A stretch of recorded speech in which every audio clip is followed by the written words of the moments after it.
Hello everybody, this is Fernando for the all-new Aliens and UFOs video. Alright, let's go ahead and let's do another entry here. This one yet again based on one of your newer suggestions.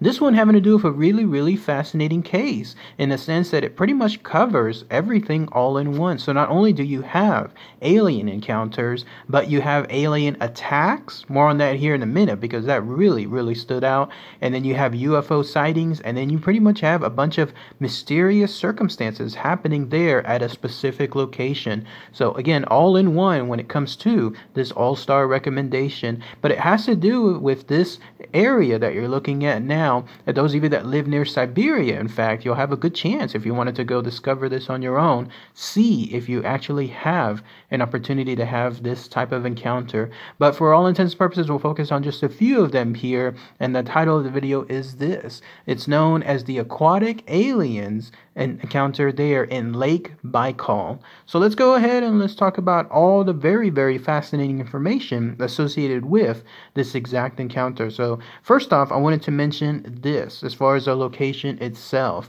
That'll pretty much give you a good preview of the rest of the video. So Lake Baikal in of itself is a very fascinating lake. It seems to have a whole bunch of records all in one, and this is what I mean. By far the biggest one happens to be with the fact that it's considered one of the oldest living or oldest lakes essentially in the world. In fact, it's about 25 to 30 million years old when it comes to its existence. Imagine that, something like that being that far long in terms of its time period right there in Siberia. Also, it has the largest amount of fresh water in the entire world. In fact, it's been calculated at being at about maybe 22 to 25%. And then also its size is pretty big. It's gigantic. It's greater, in fact, than pretty much all North American lakes here in the United States combined into one. That's essentially what you have there. But that in of itself is just some of the records. The more fascinating things happens to do with the encounters that happened there. Such was the case here with something very bizarre that occurred back in 1982. So this is essentially what happened with the aquatic aliens there at that lake. I don't know the exact time period in 1982. There's no specific date, but somewhere in that year, there in that lake, there was a Soviet military team doing some kind of diving expeditions. I don't know if it was for training purposes, military purposes, something else altogether. I'm presuming that it's more on the lines of a routine exercise is what they were doing there.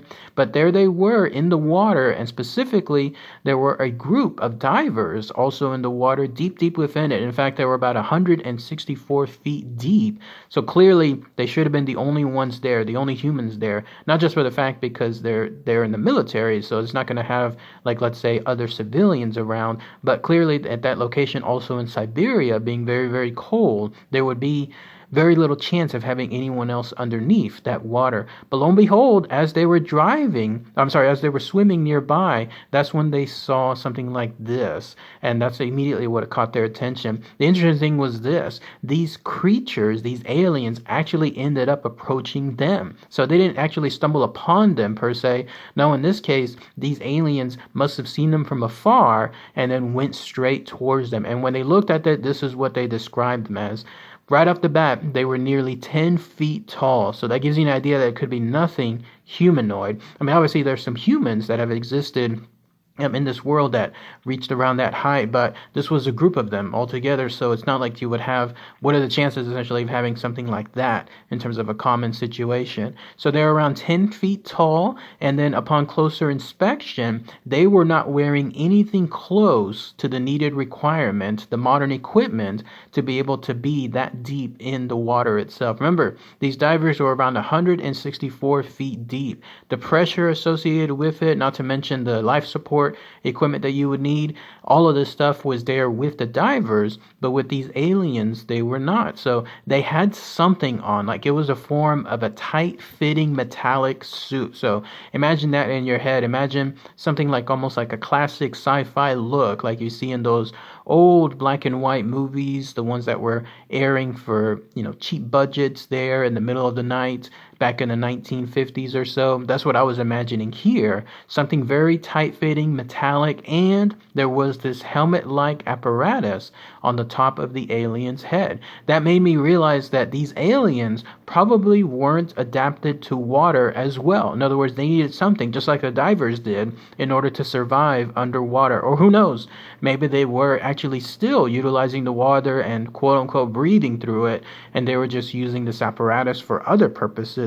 But either way, that's the type of equipment they had on. Nothing, in other words, like the divers had. This was completely just an alien look, another completely different thing as opposed to what humans would have. And as the things approached them, whatever they were, they suddenly decided to stop. In fact, they disappeared back. So they must have gone backwards, and they disappeared back into the abyss, whatever that darkness is. Water in itself, if you go down deep, I haven't done my case, but others that have will always tell you that it's very dark down there. The sunlight can only go so far, right, when it comes to reaching certain levels. Everything else is pretty much pitch black. So these things must have been caught within either the brief sunlight or the lights associated with those divers, whatever they had on them. And then whenever they retreated back, that was it. That's all it took for these aliens to just disappear in the pitch blackness. Clearly, that mystified these divers. They had no idea what they had seen, let alone expected down there. And so when they went back to their commander, get this is where things took another fascinating turn. This commander there within that Soviet military training department, whatever that diving team was, decided, you know what, I want one of these captured. I mean, talk about guts when it comes to taking this next level. He wanted to actually have one of these aliens captured and probably shown as evidence.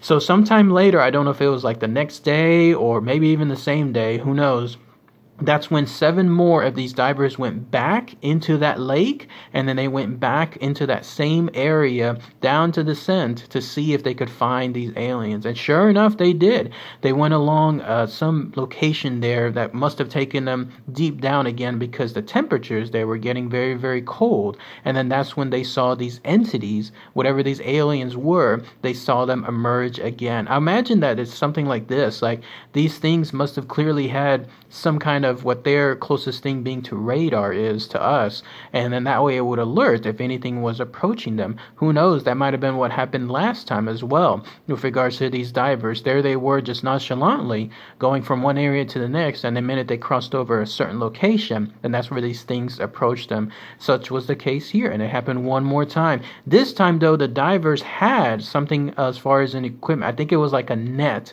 that they were trying to use. So clearly they were trying to capture these things alive.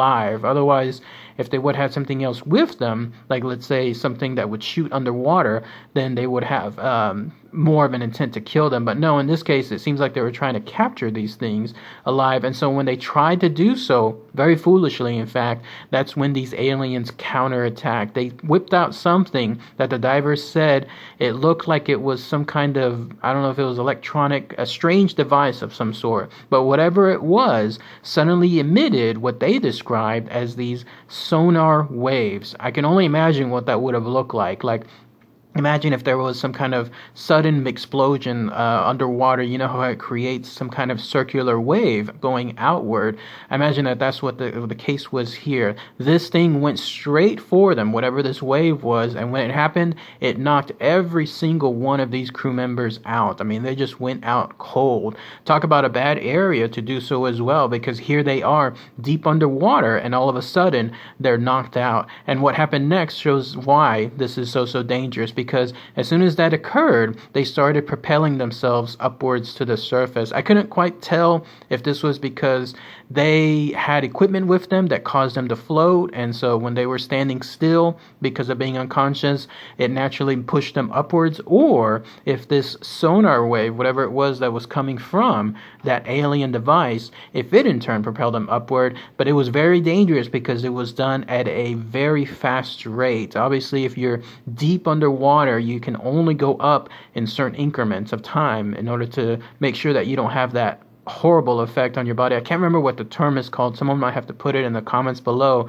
But those of you that are divers know exactly what I'm talking about. And you've seen them in movies as well. There's some of the extreme effects associated with that when you suddenly come up from a very deep place underwater with all that pressure straight up to the air. That's what was happening to these divers. They suffered some severe injuries because of that effect. In fact, they had to go over to a decompression chamber. And the way I was reading this information, that's where things took a tragic turn, because as they did so, only 2 of them are allowed at a time in that decompression device. But considering what just happened to them, and the fact that there was a group of them, I don't know if it was like their superiors or others that tried to put more than 2 into that decompression chamber. But when that happened, 4 of them were entered into that chamber. And then that because it was so chaotic and so much more people than should have been in there, then that's when several of them perished. I think it was because the chamber is specifically only designed to handle that amount. If there's more people in there, that could have a chaotic effect on their bodies. And so that's what happened. They didn't die.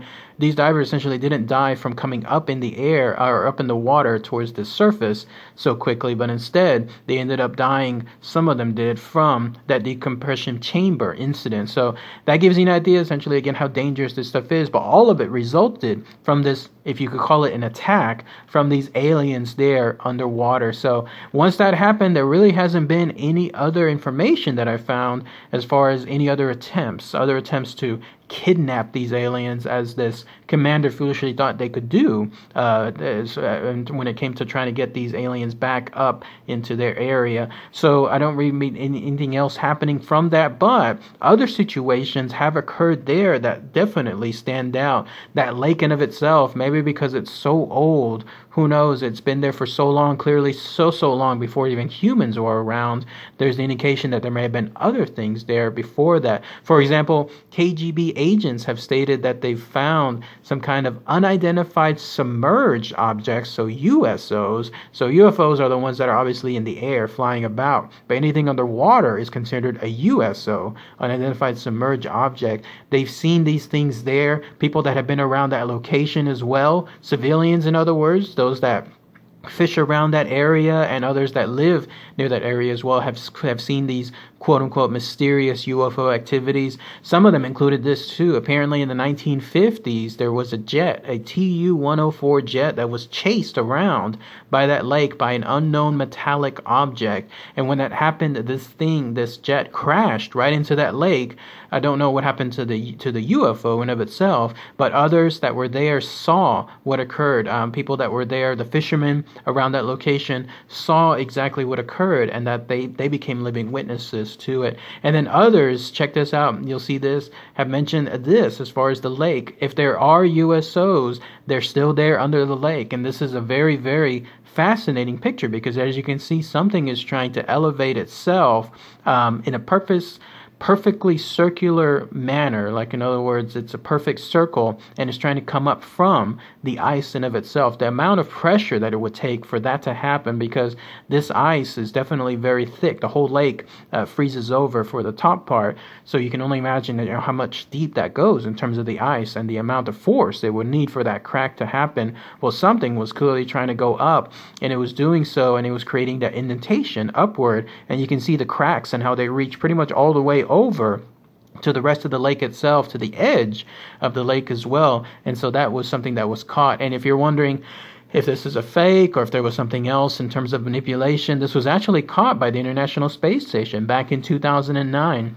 Now, that could be still a natural occurrence, but it's debatable as to what anything natural in this world could create that type of circular effect and make it look like, again, it's something that's coming through the bottom of the lake towards the surface and creating the cracks surrounding it. That would take too much of a coincidence, but who knows. But other occurrences that have occurred there as well. Apparently there was these weird sightings above in the sky, almost creating like a greenish hue, some kind of greenish effect that other people have stated that they saw there. And if you want to go to even the more extreme extreme circumstances. Apparently, there have been UFO like crashes, alien bodies, in other words, that have been found there. I don't know about that. I think that's a little bit more, again, on the fantastical side, but alien bodies have been discovered there, if you believe the theories surrounding it, and then they were quickly, of course, covered up afterward. But yes, that's pretty much it. That's all the good information that stands out when it comes to this type of encounter there. Again, whatever is happening at that lake, Lake Baikal, the biggest one that stands out is the aquatic aliens encounter there at that lake. And of course, that stands out because of the attack that occurred to those divers, and makes you wonder again if there's ever been anything else happening afterward. But if anybody has any more information, anything else I might have missed, what about those of you that live there in the southeastern Siberia location? You got to be near an area called Mongolian border, and if you go there, there's that Lake Baikal. Anybody at that area that knows more information, maybe somebody that has seen weird things surrounding that location, specifically towards the skies, or maybe even the lake when it's actually unfrozen, then please post those comments below. All right, everybody, thanks again as always. Take care. Bye.